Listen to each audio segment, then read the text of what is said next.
Sanibonani guys, igama unqobile nginiphathele indatshana ebizwa ngokuthi isilingo. Isilingo part 1.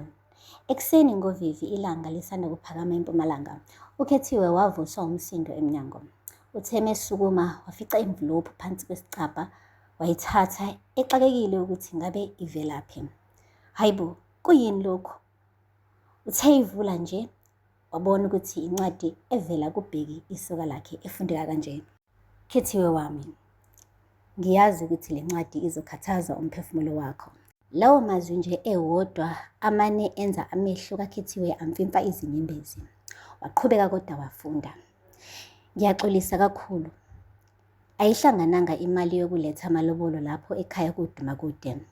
Ngisaba ngisho ukukubheka emehlweni. Ngicela ungixolisele nalapho ekhaya. Ngiyahamba, ngiya eGoli kwaNdonga ziyaduma. Ngizobuya ngiyisicebi. Ngicela ungilinde sithandwa sami. Ngiyathembisa ngisazozifeza zonke izithembiso zami.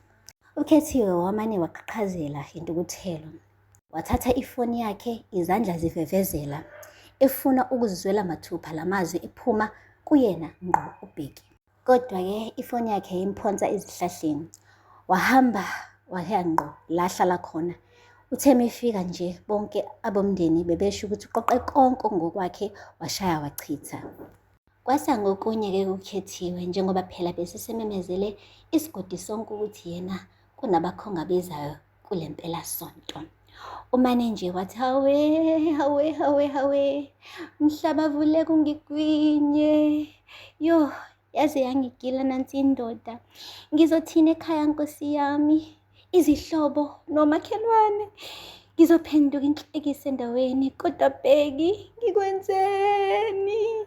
Lapho-ke guys, nomakhelwane bebekade-ke bengamnike ngisho ithuba elincane lokuphefumula. Bekade usele ngampela umgodi wokucasha uKhethiwe, ngoba indaba yakhe-ke yaduma izinsuku, amaviki nezinyanga. Ayi-ke omakhelwane bebesina bezibethela. Omunye nje ethi, uyazi ngase ngithenge iphini elibiza kabi. Imali yami yokugcina ngci ngithi ngiza kulo mcimbi wale ntombazane, kanti namanga ukhohlalekele kabi uKhethiwe. Hey, omunye wathi mina ngase ngithenge ngisho isipheko. Ayi sasale sesidla-ke ekhaya, sasobuye senze njani? oKhethiwe bakithi besiphendula izalukazi sibe sebasha kangaka. Yo! Hayi-ke uKhethiwe walinda uBheki ukuthi uyabuya, lutho ukubuya uBheki. Wafona waze watshoda, wakhala zaze zoma, wazaca waze wanona, lutho ukubuya uBheki.